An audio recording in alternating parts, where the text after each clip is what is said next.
Good morning, students. Today is our third lecture for the atomic structure, and the topic is Schrödinger wave equation, which is not included in the syllabus of MDU. ठीक है, in first year syllabus. And this topic, Schrödinger wave equation, comes in quantum mechanics, which is in final year. Okay, so यहाँ सिर्फ हम Schrödinger wave equation की basic theory पढ़ेंगे. हमें general knowledge होनी चाहिए. तो जो स्क्रोडिंगर वेव इक्वेशन है वो क्या एक मैथमेटिकल इक्वेशन है जो हमें किसके बारे में बताती है, behaviour of electron in an atom. किसी एटम में किसी इलेक्ट्रॉन का बिहेवियर को अगर हम किससे बताते हैं, एक मैथमेटिकल इक्वेशन से. उस इक्वेशन को क्या बोलते हैं, Schrodinger wave equation. And for hydrogen atom Schrodinger wave equation जो है वो कौन सी होती है, curly square psi by curly x square plus curly square psi by curly y square plus curly square psi by curly z square plus 8 pi square m by h square into E minus V psi equals to 0. हमें सिर्फ ये learn करनी है. ठीक है, where x Y z are space coordinates, m is mass of electron, E is total energy and V is potential energy and h is Planck's constant and psi is wave function. ठीक है, psi is wave function जो किसके बारे में बताता है, amplitude of electron wave. This is our wave. तो जो ये एम्पलीट्यूड है वेव का, ये हमें किसके बारे में बताएगा, psi के बारे में. ठीक है, और ये एम्पलीट्यूड है, ये क्या हो रहा है, चेंज हो रहा है. इसका मतलब इससे पहले ये पता होना चाहिए कि psi क्या होता है. psi क्या होता है, एग्जिस्टेंस ऑफ पार्टिकल के बारे में बताता है. किसी पार्टिकल की एग्जिस्टेंस, पार्टिकल एग्जिस्ट कर रहा है या नहीं कर रहा. तो यहाँ से हम क्या बोल सकते हैं, और साथ में साई हमारा क्या था, एम्पलीट्यूड ऑफ इलेक्ट्रॉन वेव. तो यहाँ से एम्पलीट्यूड हमारा क्या रहा है, इस वेव का चेंज हो रहा है. इसका मतलब साई हमारा क्या हो रहा है, चेंज. और साई क्या था, existence of particle. Means particle की जो एग्जिस्टेंस है वो भी हमारी क्या होती है, चेंज होती है. ठीक है, वेव ही हमने कल पढ़ा था कि वेव क्या होता है, हमारा behaviour of changement. This is wave. And ये क्या हो रहा है, इसका मैग्नीट्यूड ये चेंज हो रहा है. ये एम्पलीट्यूड होता है जो वेव का साई, ये क्या हो रहा है, चेंज. तो साई हमारा क्या बताता है कि जो एग्जिस्टेंस है पार्टिकल की वो क्या हो रही है, चेंज हो रही है. एंड साई स्केयर, साई है, अगर उसको हम स्केयर ले देंगे तो क्या बनेगा, साई स्केयर. वो हमें किसके बारे में बताएगा, probability of finding the particle. Sai बताता है कि जो एग्जिस्टेंस है पार्टिकल की वो क्या है, चेंज हो रही है. कहीं ज़्यादा है एग्जिस्टेंस उसकी, कहीं कम है.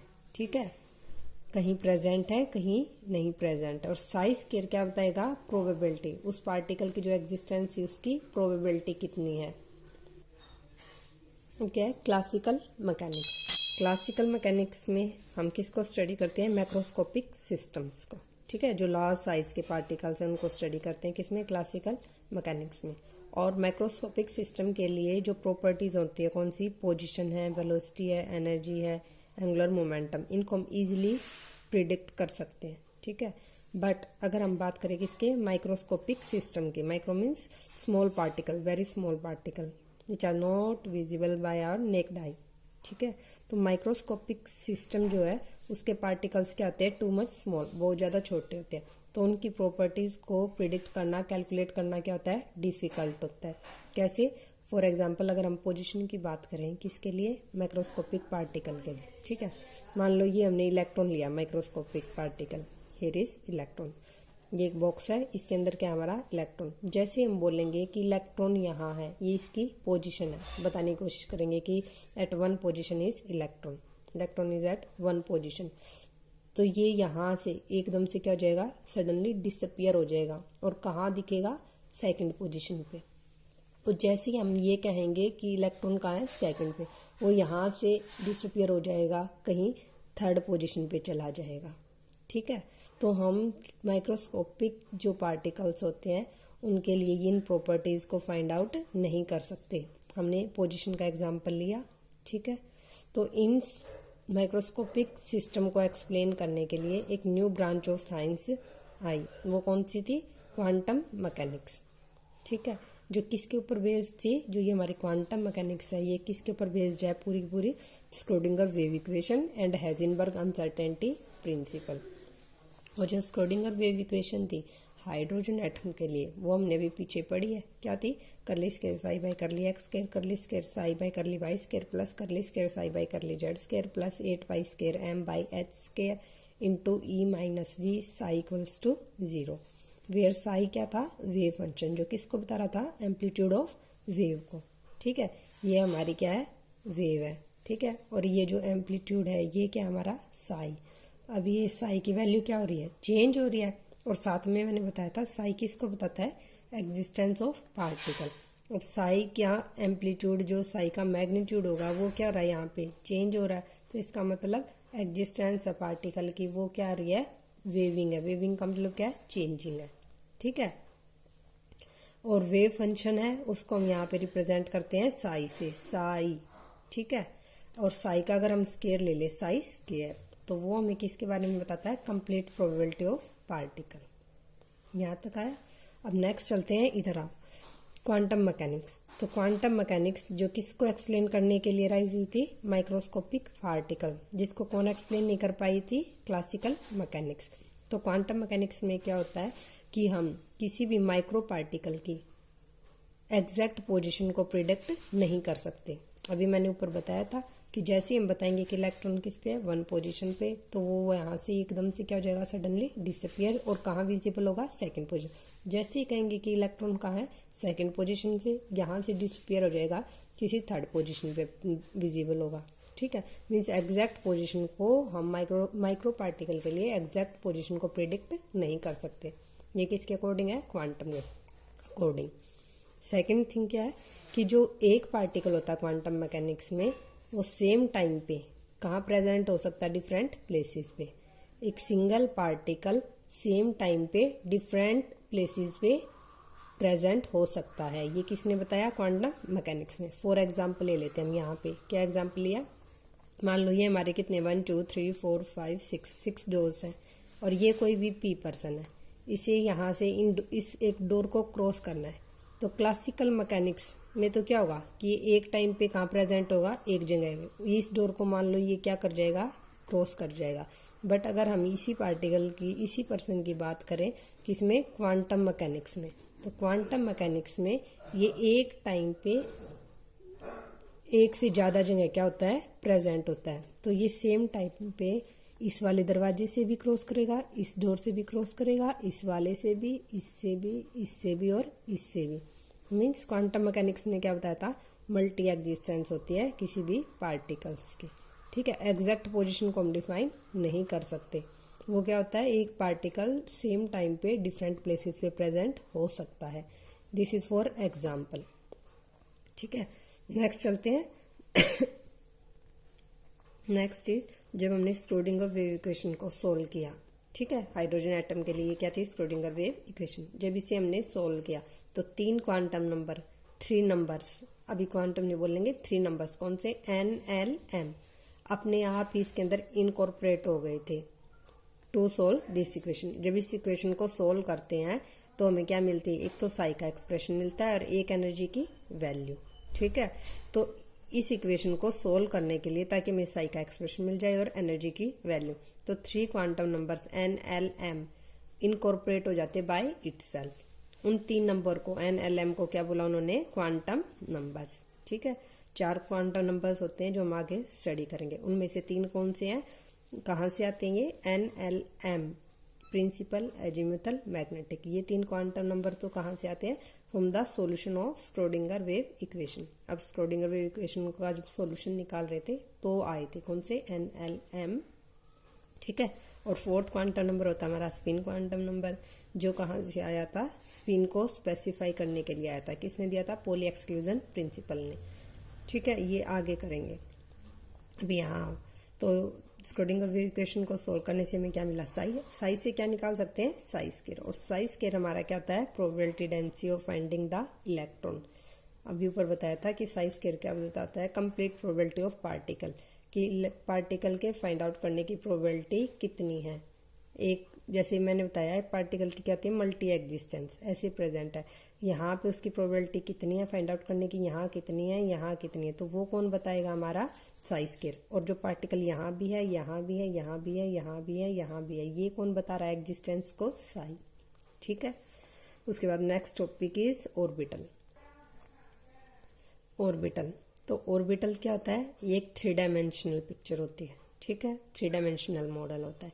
इसके अकॉर्डिंग क्या होता है, वैसे हमें पता है, स्टार्टिंग में हमने पढ़ा था बोहर्स मॉडल में क्या था, एटम के अंदर atom consist of nucleus which is surrounded bye electron. But Bohr's ने क्या बताया था कि जो इलेक्ट्रॉन होता है वो न्यूक्लियस के अराउंड एक 2 डायमेंशनल सर्कुलर पाथ में क्या करता है, रिवॉल्व। बट एक्चुअल में ऐसा नहीं होता है। ये कहाँ से पता चला कि ये नहीं, ये बताया ऑर्बिटल के कंसेप्ट ने। तो ये ऑर्बिटल का कंसेप्ट कहाँ से आया, वेव मैकेनिकल मॉडल से, ठीक है।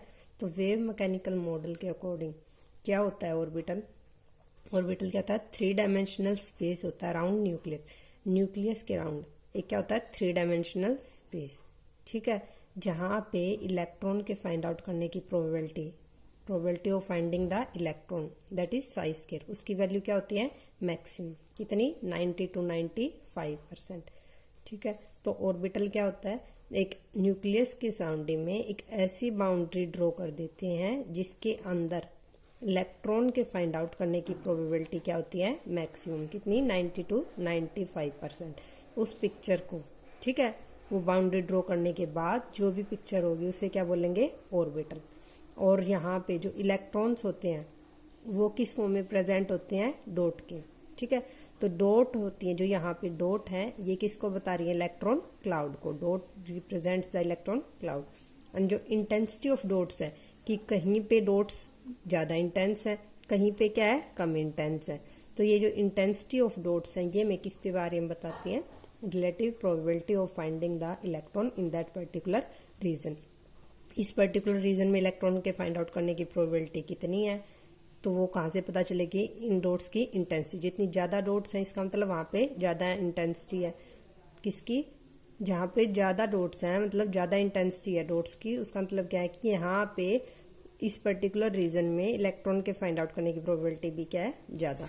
इस पर्टिकुलर रीजन में इंटेंसिटी ऑफ डॉट क्या है, कम है, तो यहाँ पे इलेक्ट्रॉन के फाइंड आउट करने की प्रोबेबिलिटी क्या है, कम है, ठीक है। तो ये हमारा क्या हो गया, ऑर्बिटल। साथ में मैंने क्या बताया अभी, एक ऐसी बाउंड्री जिसके अंदर इलेक्ट्रॉन के फाइंड आउट करने की प्रोबेबिलिटी क्या है, मैक्सिमम 90 to 95%। तो some probability outside the nucleus भी होती है इलेक्ट्रॉन को फाइंड आउट करने की, 5% रिमेनिंग है, तो 5% प्रोबेबिलिटी होती है आउटसाइड द न्यूक्लियस भी, ठीक है। नेक्स्ट है कंसेप्ट ऑफ ऑर्बिटल्स। तो ऑर्बिटल्स का कंसेप्ट क्या है, region in 3 dimensional space around nucleus where probability of finding the electron is maximum, maximum कितनी, 90 to 95%। और रिप्रेजेंटेशन कैसे होती है ऑर्बिटल की, एक ऐसी बाउंड्री ड्रॉ कर देते हैं जिसके अंदर इलेक्ट्रॉन के फाइंड आउट करने की प्रोबेबिलिटी कितनी होती है, 90 to 95%। जो डॉट होते हैं वो किसको रिप्रेजेंट करते हैं, इलेक्ट्रॉन क्लाउड को, और जो इंटेंसिटी होती है, इंटेंसिटी ऑफ डॉट, वो किसको बताती है, relative probability of finding the electron को। Next is difference between orbit and orbital. तो ऑर्बिट का कंसेप्ट किसने दिया था, बोहर्स ने, जो क्या था 2 डायमेंशनल था। ऑर्बिटल का किसने दिया है, वेव मैकेनिकल मॉडल ने, जो क्या है 3 डायमेंशनल, ठीक है। ये एक 3 डायमेंशनल पिक्चर होती है, ठीक है, जहाँ पे एक ऐसी बाउंड्री ड्रॉ करते हैं जिसके अंदर इलेक्ट्रॉन के फाइंड आउट करने की प्रोबेबिलिटी क्या होती है, मैक्सिमम 90 to 95%, और इलेक्ट्रॉन को रिप्रेजेंट करते हैं डॉट से, ठीक है। 3 डायमेंशनल होता है ऑर्बिटल। और जो ऑर्बिट होते हैं, बोहर्स मॉडल ने क्या बताया था, एटम कंसिस्ट ऑफ न्यूक्लियस, ठीक है, which is present at the centre of atom and it is surrounded by the electrons which revolves around nucleus in circular energy path.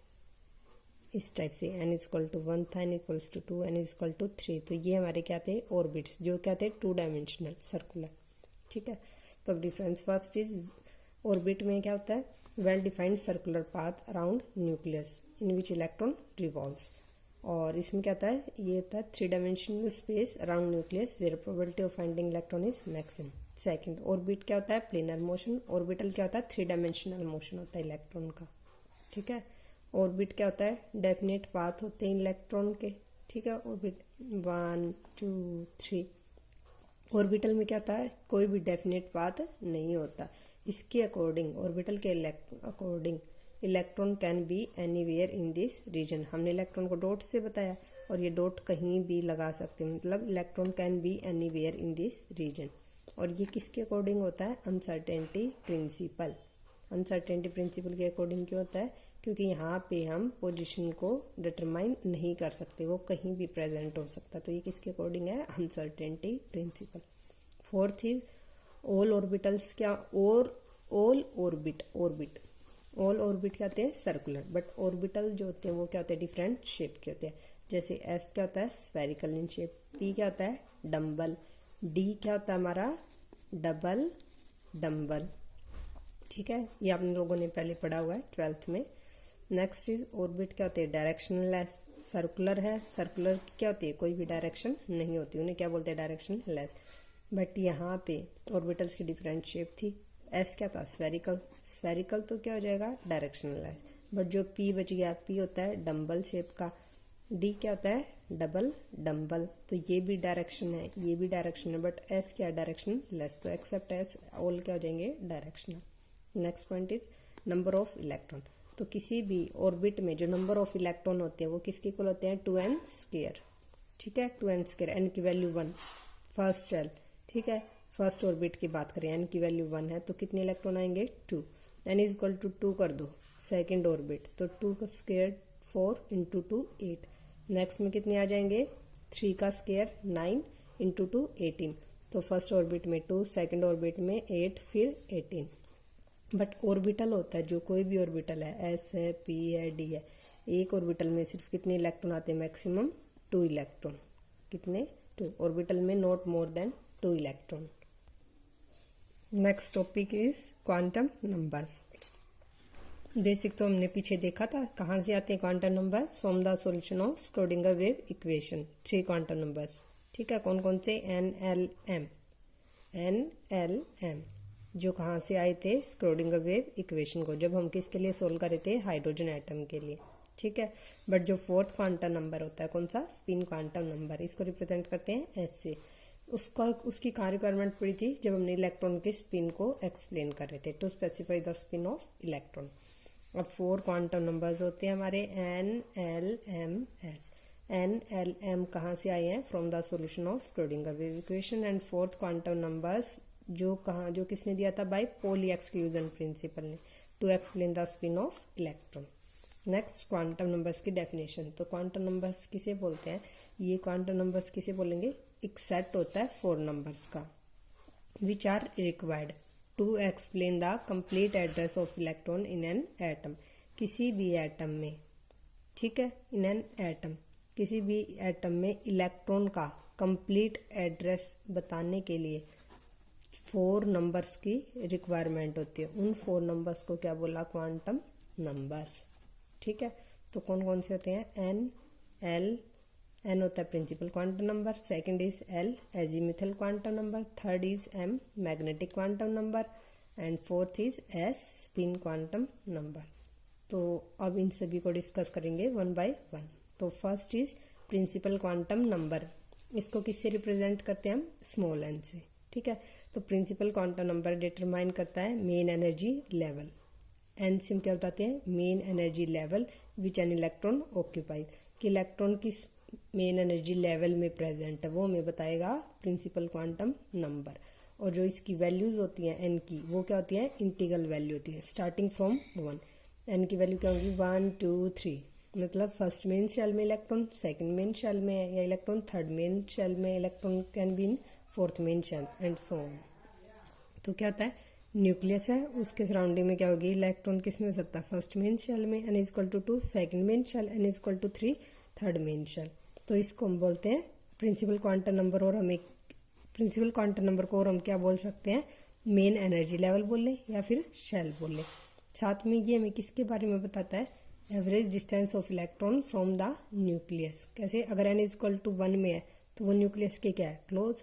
अगर इलेक्ट्रॉन किस में? N is equal to 2 shell में है, ठीक है, second main shell में, तो वो इलेक्ट्रॉन से क्या है? दूर। अगर इलेक्ट्रॉन कहाँ हमारा? थर्ड मेन शेल में, तो इलेक्ट्रॉन से क्या है? और दूर। तो जो एन होता है हमें किसके बारे में बताता है? Average distance of electron from nucleus and its energy. N is equal to 1 है तो न्यूक्लियस के क्लोज है, कम एनर्जी का है, 2 न्यूक्लियस से दूर है वो थोड़ा हाई एनर्जी का, थर्ड वाला और ज़्यादा है। तो average distance of electron from nucleus and also its energy. तो n equal to 1 nearest to nucleus, lowest energy, and as n increase, जैसे जैसे हमारा n इंक्रीज कर रहा है 1 2 3, तो एवरेज डिस्टेंस होती है वो average distance of electron from nucleus, वो भी क्या कर रही है इंक्रीज, और साथ में एनर्जी भी क्या करती है इंक्रीज। तो n इज इक्वल टू 1, इसका मतलब क्या है फर्स्ट शेल है, फर्स्ट मेन शेल है, ठीक है। इसको सेल डेजिग्नेशन भी बोल देते हैं कैसे, फर्स्ट मेन शेल को भी रिप्रेजेंट करते हैं K से, सेकंड मेन शेल को रिप्रेजेंट करते हैं L से, n इज इक्वल टू 3, इसका मतलब थर्ड मेन शेल है तो उसको रिप्रेजेंट करेंगे M से, एंड सो ऑन, ठीक है। और जो n की वैल्यूज होती हैं उसके ऊपर कोई भी लिमिट नहीं होती, मेन नोट है, ठीक है। n की वैल्यू कुछ भी हो सकती है, बट जो हमारे अब तक पीरियोडिक टेबल में जितने भी नॉन एलिमेंट्स हैं उन सभी के लिए, उन सभी में जब हमने देखा तो मैक्सिमम वैल्यू जो n की मिली, हाईएस्ट वैल्यू वो कितनी मिली, n is equal to 7, 7s 7p। आप लोगों ने इलेक्ट्रॉनिक कॉन्फ़िगरेशन पढ़ी भी होगी कुछ एलिमेंट्स की, ठीक है। n की मैक्सिमम वैल्यू कितनी है नॉन एलिमेंट्स के लिए, 7। Now the second quantum number